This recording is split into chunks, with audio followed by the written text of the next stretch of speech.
Hey y'all, it's Dr. Aldewan Tart. I just so excited because I promise that this season that I am going to be more interactive and live and direct so you can have more access to me. Why? Because so many people need mental health and wellness. I tried to do this earlier today, but had some technical difficulties. So we're locked in today.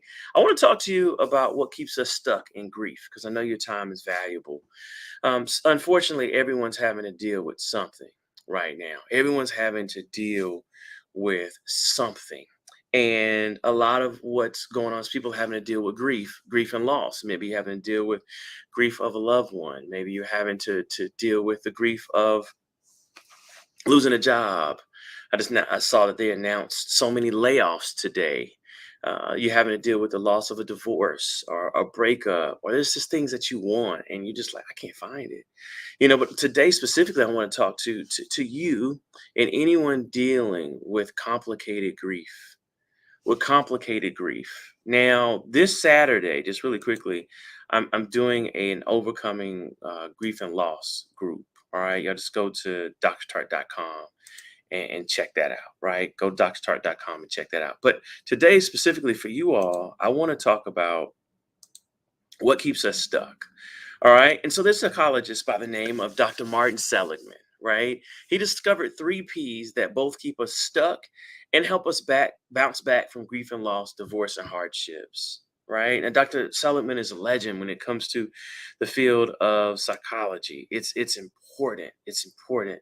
And what he's found is that there's three things that actually keep us stuck. And so let me just unpack this for a minute. So as a psychologist, I see grief and loss cases every week, sometimes every day, right? Just due to where we are, especially during the holidays, anniversaries, mom not being here, dad not being here, going through a divorce, getting laid off from a job, kids going off to college, a breakup, not being in a relationship, loss of health. I was talking to someone about just the loss of her ability to just do what she needs to do because she's on oxygen. And so it's just needed, right? It's needed. And so I want to talk to you about how to actually recover. And so I help them to actually recover. Psychologists help people to recover. Now, why am I doing this? In the Bible, it says, Matthew 25:40, it says, and the king will answer them, truly I say to you, as you did it to one of the least of these, my brothers and sisters, you did it to me. And so what they're talking about, Jesus is talking to the disciples, is that it was like Jesus said, when I was hungry, y'all gave me food. When I was thirsty, you gave me water. When I was a stranger, you took me in. And the disciples were like, when were you hungry? When were you thirsty? When did we do something for you? When were you a stranger to us? And this is when Jesus replied, whatever you do to the least, whatever you do for your fellow, man or woman in my name, you do for me.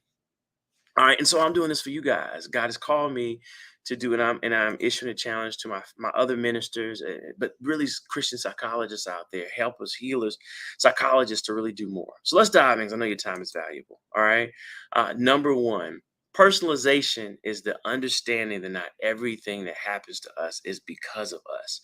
Now you're saying, what does that have to do with grief?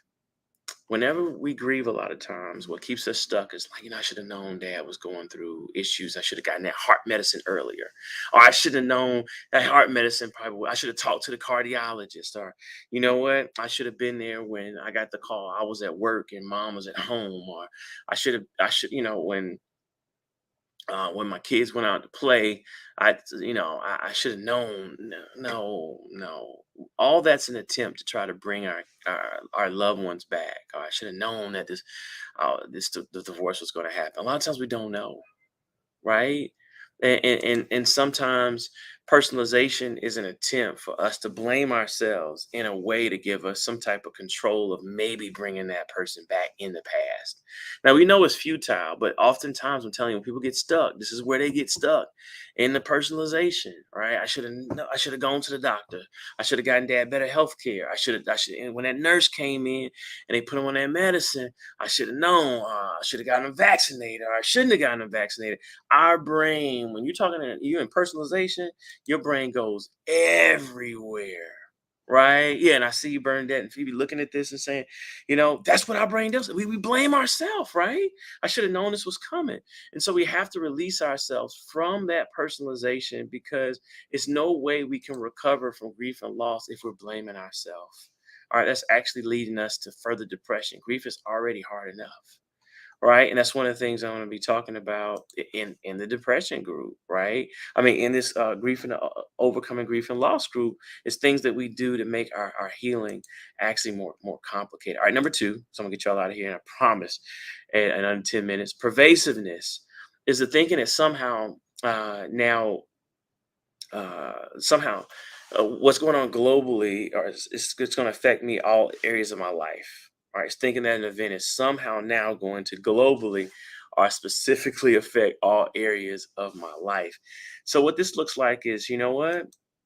I don't know if I can go to church again, because if I go to church without my significant other or my child or my friend, it's gonna feel weird. All right. I don't know about that.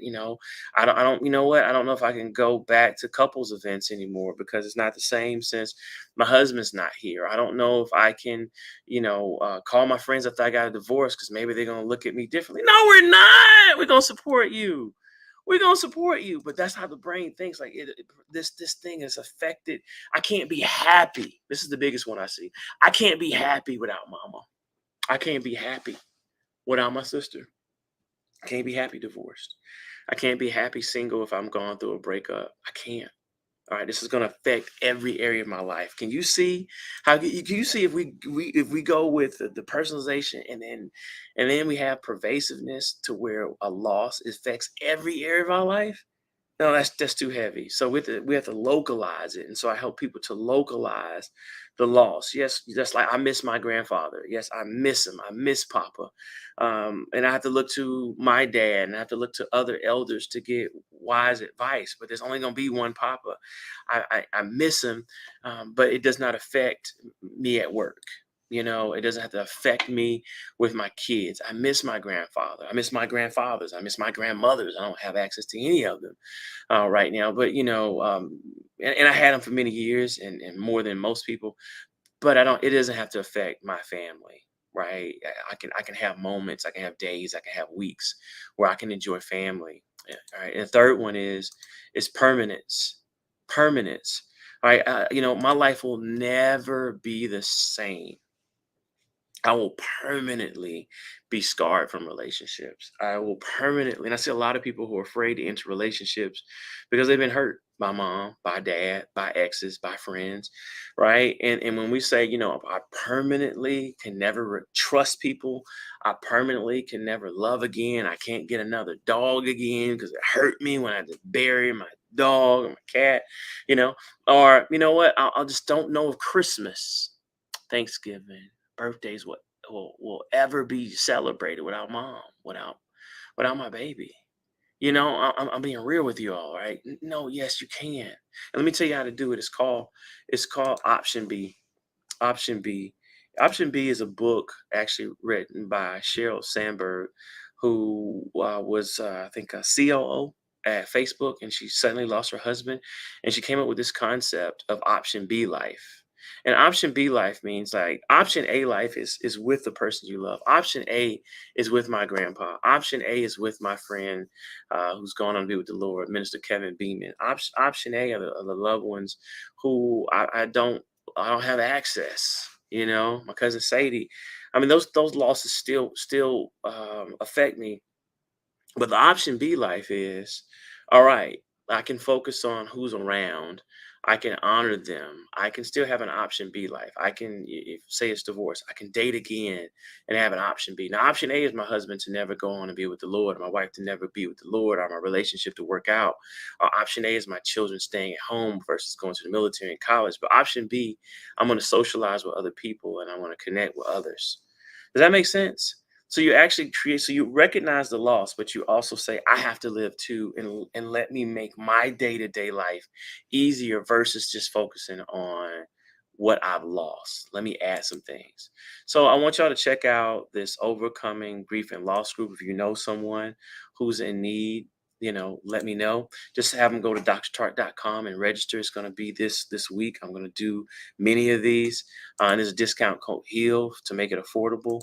So I hope this helps. I hope this blesses many people. And I want you to recover. I want you to be well. All right. Take care. God bless.